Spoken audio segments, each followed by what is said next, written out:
Tonight I wanted to talk about a koan. I don't talk about them so often, but this one has been on my mind. So it's just a story, the way they are. It starts at the temple of Nanquan. In Japanese, we say his name is Nansen, or sometimes Nansen. And Nanquan went away, maybe into the town, I don't know. And when he came back, he found that the monks in the eastern hall and the monks in the western hall were quarreling over a cat. And Nanquan didn't like that. So he got the cat and he held the cat up in his hand. And he said, if any one of you can say a word of Zen to spare this cat, I will let it go. But if you can't, I'll cut it in half.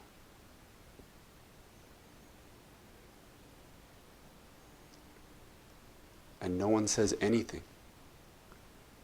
And right there, Nanquan pulls out a knife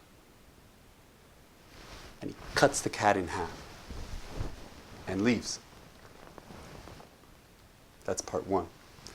Part two is that maybe a couple days later, his number one disciple, Zhao, in Japanese we call him Joshu, comes back to the temple. He has also been away. And he goes to visit his teacher, Nanquan, and Nanquan tells the whole story about the cat. And he says, what would you have done? To which Zhao responds by standing up and putting a slipper on his head and walking out the door. And as he's leaving, Nanquan says, oh, if you had been there, the cat would have lived. What kind of story is this? It's a disturbing story. And there's a lot to unpack before we get into any of what it might mean or might not mean. So first, we have the East Hall and the West Hall. And I only want to mention, a lot of these stories involve the East Hall and the West Hall. And they tend to, this is how we talk about two different views, two things that can't be reconciled. But also you'll notice there's never a North Hall and a South Hall. Why? Because temples face north. They always face north. And you enter from the south. And the idea is that Mount Sumeru is to the north of our world and that you look up that slope. So ideally, if you're building a temple, you build it so that it's facing north. But even if you don't do that, you pretend that it's facing north and you still talk about the East Hall and the West Hall. So, and we also know it's a fairly big monastery to have, halls occupied by so many monks. Another thing to just kind of put out there at the beginning is, so a lot of commentaries have been written about this over the years. A lot. It has captured the fascination of Zen people for centuries. And one of the things that you see happen over and over again is an insistence, not universally, but often, by the commentators that there's no way that Nanquan really killed this cat. Because, they would say, he was a Zen master, and Zen masters don't break precepts, and killing the cat would be breaking a precept. Therefore, it's impossible. It couldn't have happened. And they'll say, he probably pretended to, in a kind of pantomime-y kind of way, and that made the same point, and that was it. Something like that. And of course, I wasn't there. And maybe it didn't happen. But I think it behooves us when we read a story like this to look at it in a couple ways. One, to acknowledge that there's absolutely nothing in history that should make us doubt the possibility that a cat would be used purely as a prop. and that his life would be thrown away to make a point. Because probably until the last century, most people really didn't think about animals as even having the experience of pain, right? So this is not shocking in itself, though I'm sure it was shocking on the ground in the moment while it was happening, because it's so surprising. But the other thing is to read these stories as literal. You know, there are some of these stories, some koans, that involve supernatural events, and people get visited by bodhisattvas in this kind of ghostly way, and it's very exciting. There's nothing about this that suggests that it's like that. There's nothing that says, you know, wink, wink, this didn't really happen. It says he killed the cat. A couple of times it says he killed the cat. So as we think about this, I think it's useful to imagine that this really happened. It's useful for me anyway because of the shock. And also just to acknowledge that Zen stories are like this. The stories that really stick with us, at least if you're me, but also the stories that have really become emblematic of the tradition in a lot of ways, often involve acts of violence. I think some of that is just good storytelling, right? There are stories, there are kinds of events that burn themselves into your mind. And when we hear that Huiko cut off his arm, when we hear that Nanquan cut a cat in half, there's another great one in which someone blocks the door with his foot and gets his foot just destroyed. Those find their way into our subconscious.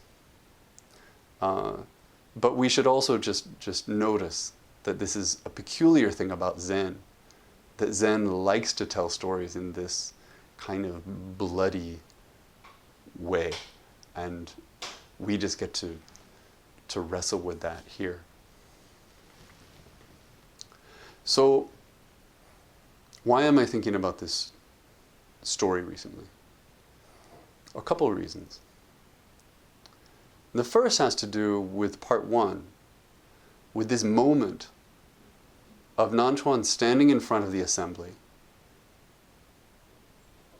and making this threat about the cat. We don't know why they were arguing about the cat. I read one commentary that said, it was a very generous commentary, I think, saying that there was probably a philosophical discussion. You know, maybe following on the koan about dogs having Buddha nature, they fell into a kind of a quarrel about whether cats have Buddha nature and somehow managed to divide themselves into two teams. That's kind of cute. Another way that I've heard this story told, which I like, is simply that a cat showed up at the monastery and the monks in the Eastern Hall kind of adopted it and decided it was their cat. And the monks in the Western Hall also kind of adopted it and decided that it was their cat. And at some point it came to a head and everybody wanted to decide whose cat it really was. I don't know. But that's kind of cute.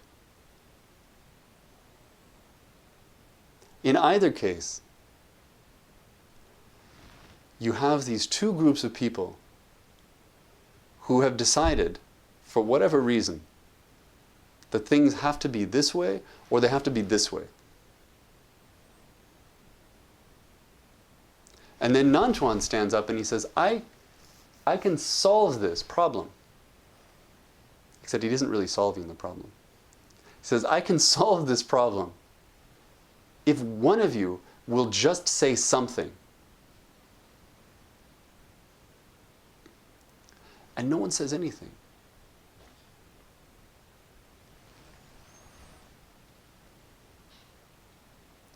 It's a very troubling part of the story for me.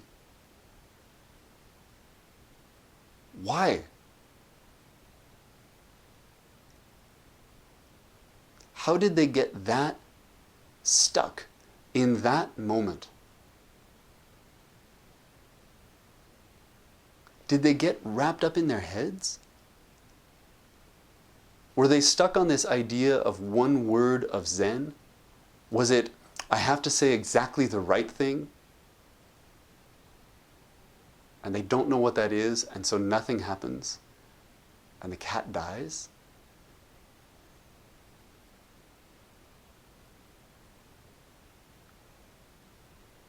They knew something really bad was about to happen. And they froze. And then they watched as it happened. And there's nothing in the story that says anyone said anything afterward. Nanquan, to his credit, though even commentators centuries ago were not very forgiving about this whole event with the cat, he says exactly what he's going to do. Right? He sees this polarized group. He gives them a kind of false problem to solve. But he's very forthcoming about it. No one solves it. And it ends with no one getting anything. Everyone suffers, especially the cat.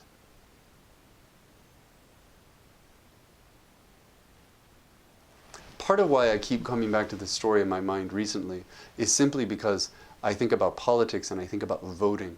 And when I think about voting, I come back to this idea that you have to say something. Whether you're on this side or whether you're on this side.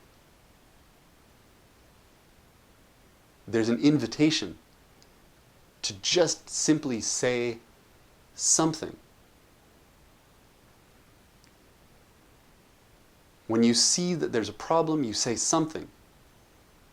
We don't know what would have happened. We don't get that alternate reality. We don't know if one of the monks had tried and failed.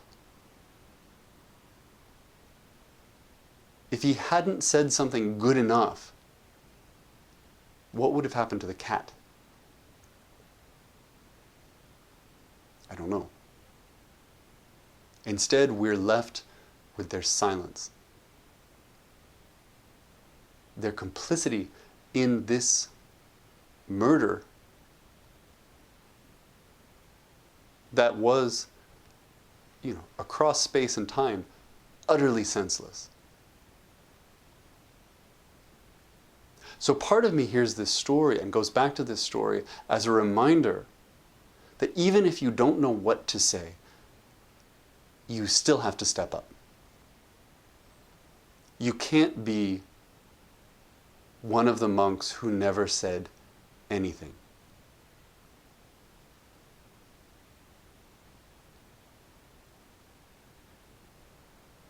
I also think about this story in terms of Nanquan, who I think wanted to teach them a lesson about how if you're stuck in just this view or just this view, there will never be a solution. And he tries to prove that. But in trying to prove it, he misses the opportunity to demonstrate that there's another way. He just cleaves the world in two.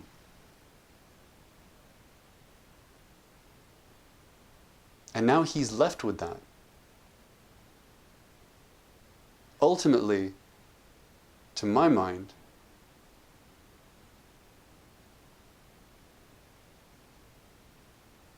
he made that division worse. And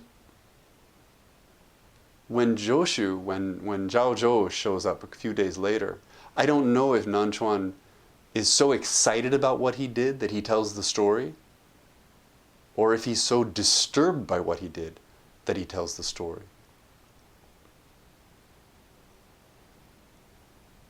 But he tells the story and gets this response that is silent, which is important in a sense. You know,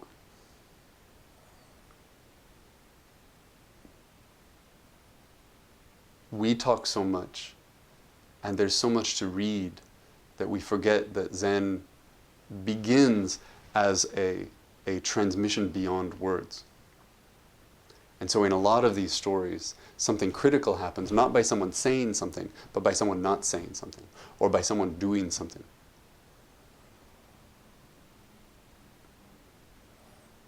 Maybe if Zhao Zhou tries to explain to Nansen what was so wrong about this, it just becomes a lecture like what I'm doing now. It just goes on and on and on.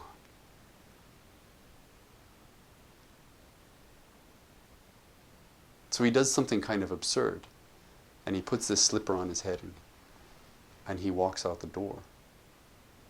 Well, that's the end of that encounter. He doesn't come back. It's done.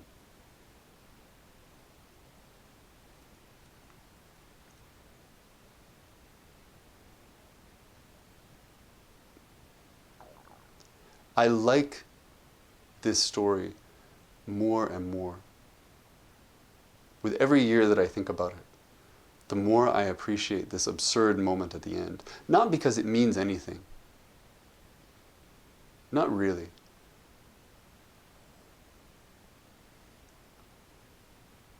But because Zhao Zhou refuses to play the game. He refuses to take a side. And then he refuses to get into this, this project of teaching everyone a lesson.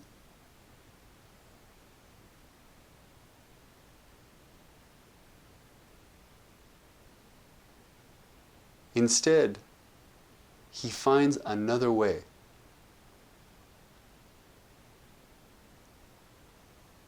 Something that's complex, something that's hard to read.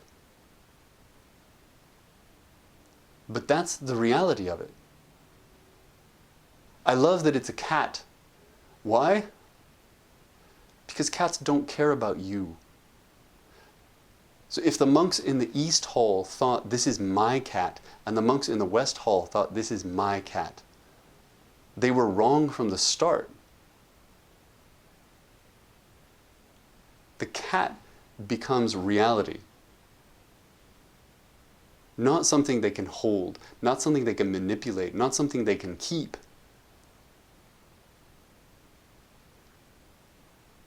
But something that is complex and unpredictable and has its own life.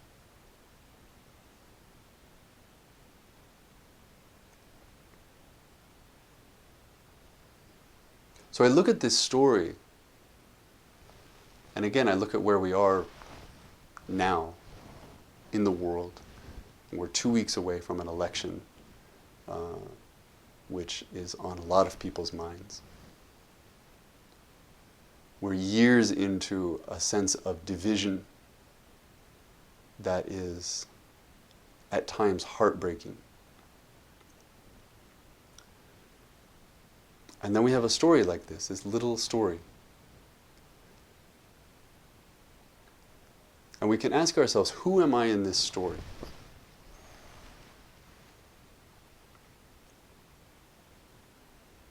Am I, because I think there are 3 levels here. Am I one of the monks who has taken a side and just thinks that the other side is wrong? Period? Am I in a camp?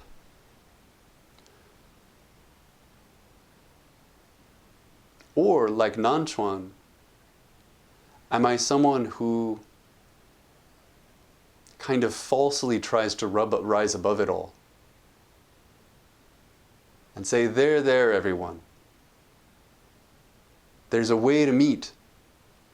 There's a solution to this.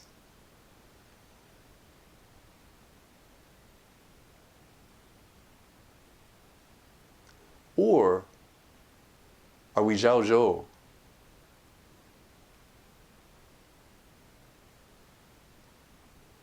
Who sees how complex it is and refuses to back down from that. Even if it means removing himself from his teacher. Even if it means removing himself from approval. Even if it means that he doesn't get all the pleasure of knowing that he's right and knowing someone else is wrong.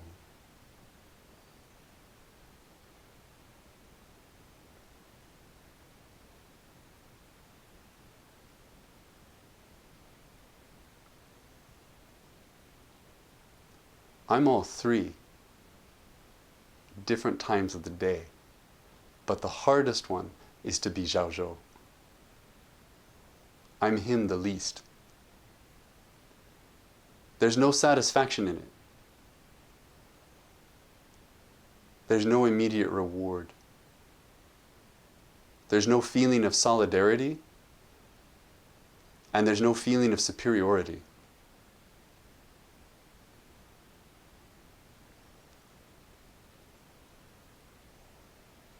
It's a lonely place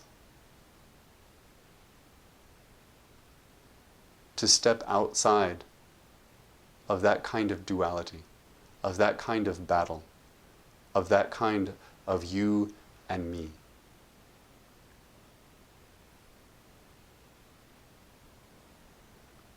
But in this koan, I think there's an invitation to try.